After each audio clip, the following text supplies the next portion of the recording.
আমি পদুয়ার বাজার রেল করচিগের ফ্লাইওভারের উপরে আছি। আপনারা দেখেন এই রোডের জাম।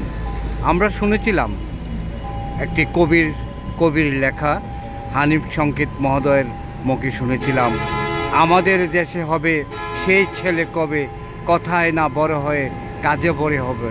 আরেকটা কথা শুনেছিলাম, আমি দুরন্ত, আমি দুর্বার, আমি ব্যঙ্গে করি সব কিছু চুরমার, আমি ঘাতক, আমি দানব, আমি পিষ্ট করি মানব।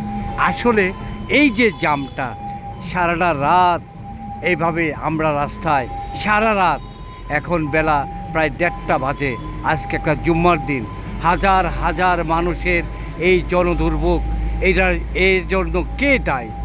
কোনো কোনো সমস্যা রোডে নেই, কোনো অ্যাক্সিডেন্ট নেই, কোনো সমস্যাই হয় নাই, কিন্তু গতকাল রাতে 10টা থেকে শুরু করে আজ শুক্রবার বেলা 1:30 পর্যন্ত এই রোডের জামটার জন্য একটি গাড়িও লড়ে না।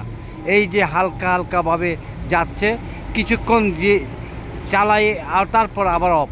কিন্তু এই জামের জন্য কে দায়ী বলুন? এই প্রশ্ন আজকে জাতির কাছে রাখলাম।